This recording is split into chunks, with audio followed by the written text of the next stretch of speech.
Jadi di video ini gue lagi mau ngomongin Seiko Tuna satu ini. Ini adalah Seiko Tuna Solar Street Series atau kodenya itu Seiko SNN 547P1. Bahkan udah jadi daily watch gue selama mungkin udah sebulan lebih semenjak gue beli. Gue beli nyatanya sekitar 4 jutaan ya, diskon dari 5 jutaan, gue beli 4 jutaan. Dan udah jadi jam tangan favorit gue semenjak itu. Nah di video ini gue lagi mau ngebahas apa aja tentang jam tangan ini, detail-detailnya, dan apakah jam tangan ini layak dibeli. Jadi sekarang langsung aja kita bahas nih. Yang pertama pasti kita lihat dulu soal perawakan jam tangannya. Kalian bisa lihat Seiko Tuna kasnya itu ya, shroudnya kayak gini nih. Tuh shroudnya dia ada pakai tiga baut aja, 1, 2, 3 di sini bautnya. Dan kalau kalian lepas bautnya ya kalian bisa lepas shroudnya gitu. Shroudnya ini sebenarnya bahannya kayak plastik gitu kalau gue lepas ya, tapi kalau dinyambung sama jam tangannya, ini kayak solid gitu bahannya loh, keras gitu bahannya. Tapi begitu dilepas sebenarnya kayak plastik biasa. Jadi konstruksi dari si bahan dalamannya plus si shroudnya ini berasa jadi kokoh banget, entah kenapa, padahal kalau dilepas si shroudnya kayak plastik gitu loh. Nah uniknya dari jam tangan ini adalah layering ya. Kalian bisa lihat jam tangan ini perawakannya tuh kayak layernya banyak banget tuh. Pertama ada layer 1, layer 2, layer 3, layer 4, dan ya pokoknya layeringnya banyak banget itu. Kita bahas dulu dari bezel ya. Kalian bisa lihat nih bezelnya ya, dia ini kayak ada 2 layer bezelnya tuh. Kalian bisa lihat yang warna hitam ini atau agak abu gitu ya, dia berada di level yang berbeda dari bezel yang warnanya olive ini ya. Tuh kalian bisa lihat nih olive kayak gini tuh, dia layering-nya berbeda tuh. Jadi nggak cuma sekedar tempel satu piece insert, tapi dia ada layer berikutnya. Plus layer-layernya pun kalau kalian lihat secara detail, ini tuh dia ada engravingnya lagi. Jadi dia masuk ke dalam gitu ya, bukan cuma sekedar balok biasa warna doang ya. Plus dia ada teksturnya gitu loh, tekstur garis-garisnya gitu. Jadi secara layering ini bagus banget dan ya cukup detail gitu. Terus untuk dialnya kalian bisa lihat dia petunjuknya pakai balok-balok gini ya. Per baloknya ada loom juga, dan loomnya cukup bagus kalau gue bilang sih. Walaupun bukan yang spesial ya, tapi ya Seiko loomnya it works aja gitu. Jadi bisa diandalkan walaupun nggak spesial-spesial banget. Jarum detiknya ada warna oranye, di ujungnya ada semacam balok yang ada loomnya juga. Jadi kalau malam kelihatan jarum detiknya gerak. Ya kalau untuk jam dan menit ya balok kayak gini biasa sih. Dia juga seri Prospex ya, makanya ada logo X nya. Terus solar, diverse 200 meter, ada tanggal. Dan ya untuk fungsi ya seperti jam tangan biasa, jam menit detik. Ya sebenarnya biasa-biasa aja sebenarnya, nggak ada yang spesial-spesial amat. Yang spesial dari jam tangan ini pastinya kalau Tuna ya shroudnya, bezelnya, dan ini seri solar, jadi pasti ya solar movement ya kan.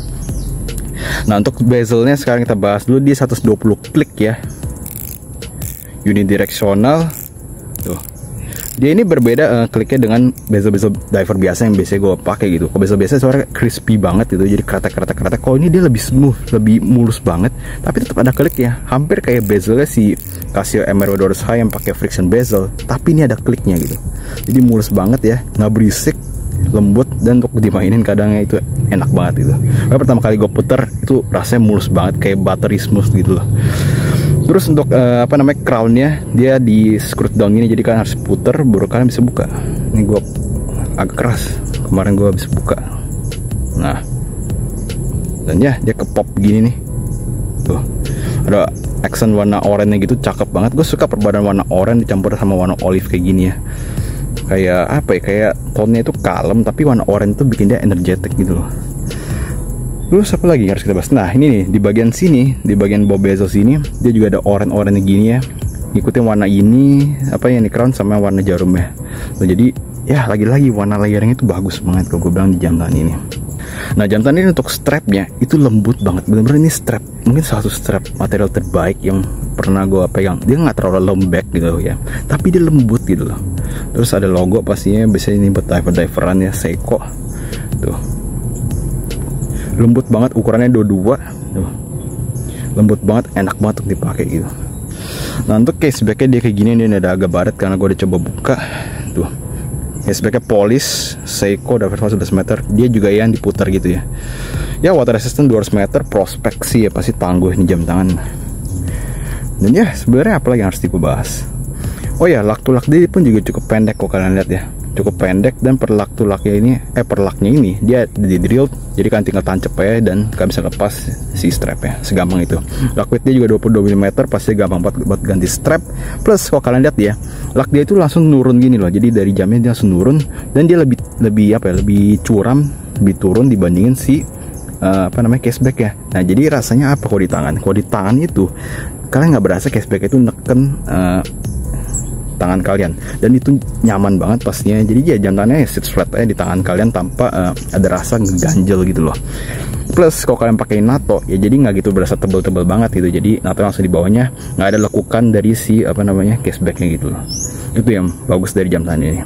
Nah sekarang kita bahas tentang fitur kenyamanan dari jam tangan ini. Jadi jam tangan ini seberapa nyaman? Menurut gue jam tangan ini nyaman banget, apalagi buat sebuah jam tangan diver ya. Biasanya jam tangan diver kan agak berat, agak gede gitu ya. Ini diameter memang gede, tapi lak-laknya itu pendek banget. Jadi udah pendek dia langsung nukik, plus cashback dia juga pasti nggak lebih jauh daripada si laknya. Nah hasil kalau dipakai di tangan itu dia langsung melok tangan kalian tuh, bisa dilihat tuh. Dia langsung melok tangan kalian dan itu nyaman banget. Gue pakai tidur pun nggak berasa pakai jam tangan ini, naik motor segala macam nggak pernah ngeganggu gitu.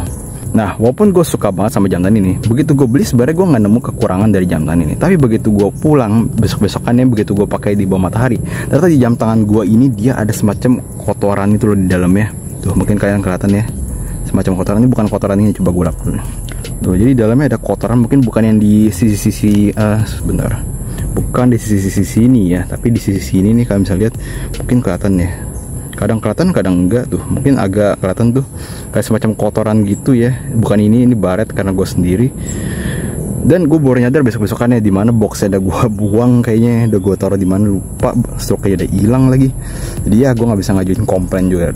Nah, gue pikir nggak masalah. Gue coba buka lewat si cashbacknya. Ternyata begitu dibuka pakai pembuka cashback putar ini susah banget bukanya. Udah bukan cuman keras lagi, tapi dia punya cashback putarnya itu kalian bisa deh. Dia ini rata banget sama cashbacknya, jadi susah buat ngegigit si cashbacknya, makanya selip-selip terus, makanya baret gitu. Dan itu yang sebenarnya bikin gue kesel sebenarnya sih dari si Seiko ini ya. Dia build material udah bagus ya, tapi QC-nya ini bisa gue dapat ada yang kotor begini gitu loh.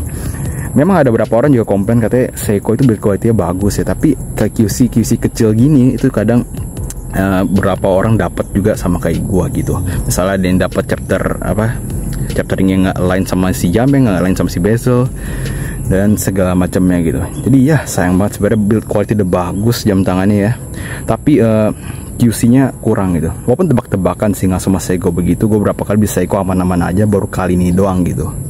Dan ini pasti selanjutnya gue harus lebih jeli lagi kalau beli, gue harus centerin dulu dan segala macamnya buat ngelihat apakah si dalaman ini bersih atau enggak gitu sebenarnya. Jadi ya sebenarnya gue sekarang sih udah ikhlasin aja sih ada kotoran begini ya. Mungkin gue anggap aja semacam kayak tanda lahir gitulah. Dan ya sebenarnya ini jam tangan bagus dan like banget dibeli buat kalian lagi nyari jam tangan diver tapi nggak berasa gede gitu.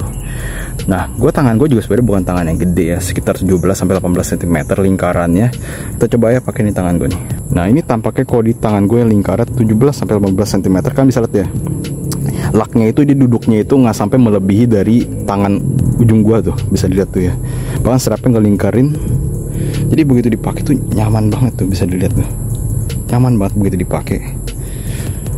Ya jadi jam tangan yang udah keren tampilannya, lumnya juga oke, water resistant 200 meter, solar, dan dipakai nyaman. Ini gua kali ini dapat jam tangan yang akhirnya pas sama gua. Biasanya tiap kali beli jam ya pasti ada aja kekurangannya, misalnya kayak lak-laknya kelebihan dan ketebelan, dan ataupun bawah cashbacknya ada cembungan yang pasti bikin gak nyaman gitu.